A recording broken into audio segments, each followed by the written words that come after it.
இன்னொன்னு ஒரு கோரிக்கை, நான் உள்ள வந்த உடனே நாகராஜன் அம்மா வந்துட்டாங்கன்னு சொன்னார். சில பேர் பேசலாம், அம்மா அம்மா தமிழ்நாட்டுக்கு ஒரே அம்மா தான் இருக்க முடியும், அது ஜெயலலிதா அம்மா மட்டும்தான்.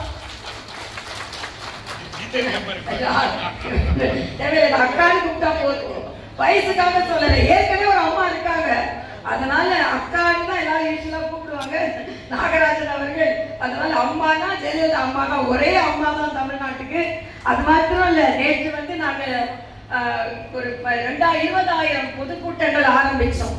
அப்ப சொன்னேன், அமாவாசை என்று ஆரம்பித்திருக்கிறோம். அமாவாசை என்று அம்மாவோட ஆசை தேசிய ஜனநாயக கூட்டணி ஆட்சிக்கு வர வேண்டும் என்று. ஆக அமாவாசையில் அம்மாவின் ஆசையை நிறைவேற்றுவதற்காக நாங்கள் எல்லாம் இங்கே வந்திருக்கிறோம் என்று சொன்னேன்.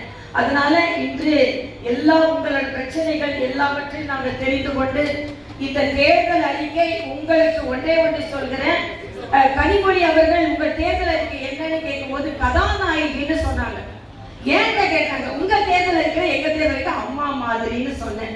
ஏன்னா அம்மாக்கு தான் குழந்தைங்களுக்கு என்ன வேணும், எப்படி வேணும், எந்த நேரத்துல வேணும்னு சொல்ல முடியும். அதனால அம்மாவின் அறிக்கை போல, ஒரு அன்னை அறிக்கை போல இந்த அறிக்கை இருக்கும். அதனால நிச்சயமாக நீங்கள் அனைவரும் உங்களது ஒவ்வொரு கோரிக்கையும் பரிசீலிக்கப்பட்டு, என்னோடு இந்த குழுவில் சகோதரர் ரவிச்சந்திரன் இருக்கிறார்கள், அண்ணன் அர்ஜுனமூர்த்தி இருக்கிறார்கள், இவர்கள் எல்லாரும் நாங்கள் அமர்ந்து மரியாதைக்குரிய அண்ணன் நாகராஜன் அவர்கள் கோரிக்கையோடு தம்பி முருகானந்தம் அவர்கள் எப்பொழுதுமே இந்த பகுதி மக்களை பற்றி சேர்த்து பேசிக் கொண்டிருப்பவர், அவரிடமும் எங்களது கோரிக்கையை வைத்து நிச்சயமாக ஒரு நல்ல தேர்தல் அறிக்கை உங்களுக்கு சமர்ப்பிப்போம் என்று சொல்லி, ஏற்கனவே நான் சொல்லியிருக்கேன், தேசிய ஜனநாயக கூட்டணி மக்கள் வயிறு நிறையக்கூடிய கூட்டணி. அதனாலதான் வாழை இலை போடுவதை போல நெட்டை என போட்டு குக்கர்ல நீங்க பயிர் செய்யற சாதத்தை சமைச்சு